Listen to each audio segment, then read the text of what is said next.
زره زره زړه به راټول کړم.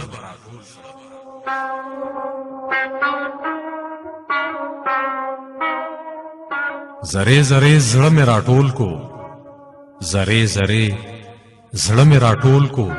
زه اوس د مینې په معنا او مفهوم ورسېدم. اوس د ژوندون د تېرولو په چل پوهه شومه. نور به د مینې په دروغ او رښتیا نه غولېږم.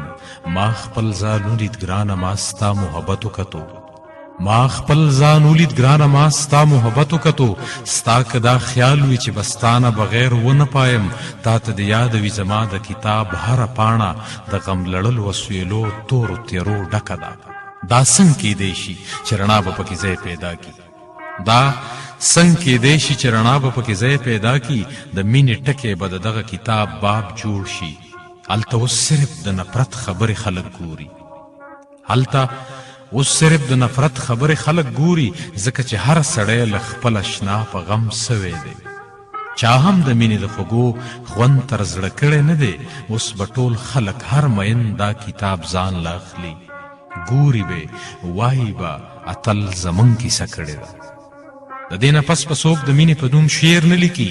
اوس به ټول خلک هر مین دا کتاب ځان له اخلي. ګوري به وایي به اتل زمونږ کیسه کړې ده. د دې نه پس به څوک د مینې په نوم شعر نه لیکي. څوک به د چا ښایست ته نه پسخېږي، ژوند به کوي. د دې کتاب په هره پاڼه کې به ځان لټوي.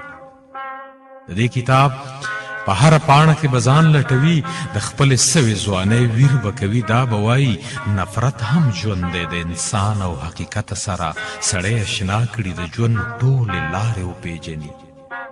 نفرت هم ژوند دی، د انسان او حقیقت سره سړی اشنا کړي، د ژوند ټولې لارې وپېژني.